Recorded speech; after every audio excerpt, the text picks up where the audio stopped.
Hey, Sal Life Church, just super excited about Christmas Eve services at the VPAC, the Visual Arts Performance Center here in Cy-Fair.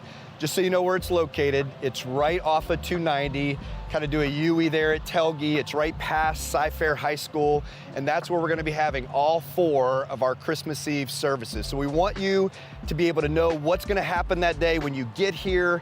There's some things that you need to know that we can't do, as well as what we're gonna be able to do, so we wanna share some of that with you. So one of the great things about this facility, it has a massive parking lot that will allow for lots of people being able to get on campus and get off campus in a very reasonable time. And so when you come on, there'll be plenty of opportunities to be able to find a good parking spot to be able to get you in a timely manner.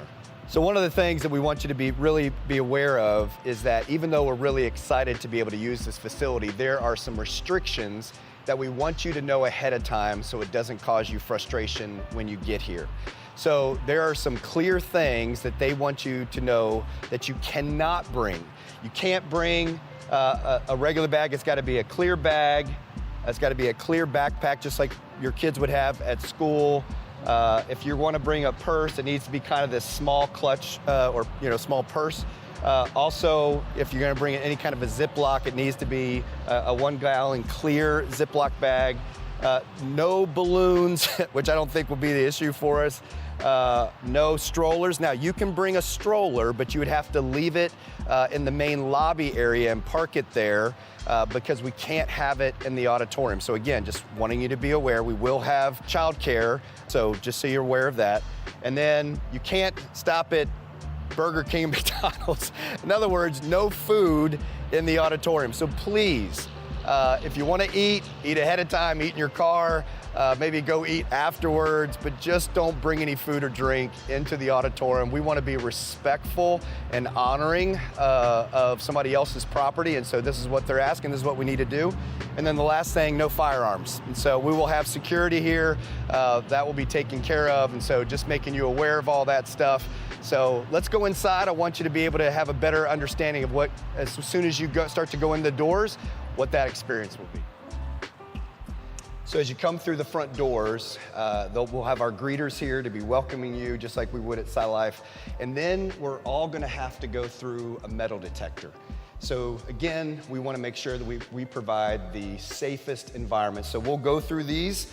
Hopefully, there won't be any issues or any problems so that we can then go on, because we wanna provide the safest environment we can for all of us. So one of the things when you come into this building, it could be very overwhelming because it's a large building. So we want to try to make sure you have clarity of what happens when you come in. So once you come in, there are going to be signs that you'll be able to see to help you understand that, hey, this is going to be the entrance to the theater.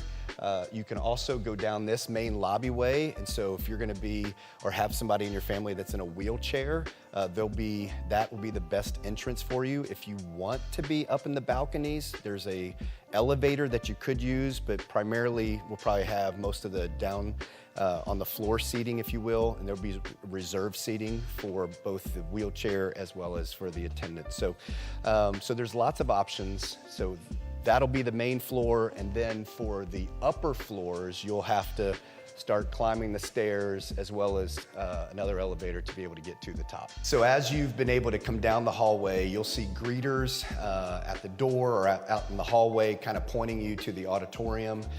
Once you go through these doors here, you'll be stepping into the auditorium where there'll be people that will help you find a seat.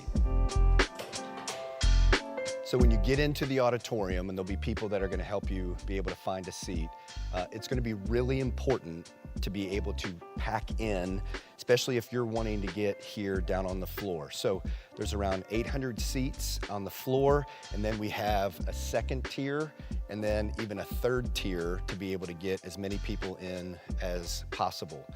So one of the important things is going to be, we've got 4 services. If one of the services fills up, we can't just let you come in. So you'd have to wait till the next service. So I would encourage you to be thinking about which service that you want to attend, get here early, so that you're able to make sure you and your family and your friends get a seat. But we want to make sure that when you come in, that you're filled in, and then if the floor gets filled up, just know you're going to have to go to the next tier or the next tier. So don't get frustrated. It's just that's why we have 4 services, because we expect somewhere between 4,500 and 5,000 people that will be coming for Christmas Eve. So anyway, wanted to make sure you had all that information, get a feel for what the auditorium is going to look like, and to make sure you kind of push in, squeeze in, so that you are creating as many seats as possible for everybody else. So hopefully now you've gotten a little bit of an idea and feel for what coming on Christmas Eve is going to look and feel like.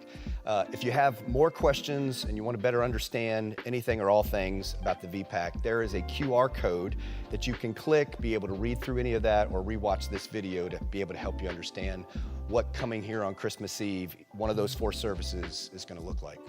A couple things I want to share with you. I know that we had talked about there are just restrictions and there are things that we cannot do. But one of the things that you can do is that when you come, knowing that, just come prepared to worship, come with a great attitude. We want to be able to celebrate versus allow things to be frustrations, because we are just honored that we get to use this facility, as well as it gives us a little bit of a feel for as we move forward in our own building project, you're going to get a look and feel of kind of size of auditorium that we're looking to build, and we want to be able to really test that out, try it, potentially might even be looking at this for Easter. So there are so many things that we're excited and privileged that we get to use this facility. So we want to honor those that work here and go to our church. We want to take care of their property because they've been so kind to be able to allow us to be able to rent it for those times. And so we are excited. So be praying about it, be inviting your friends, and we look forward to seeing you one of those 4 services for Christmas Eve. You guys have a great day.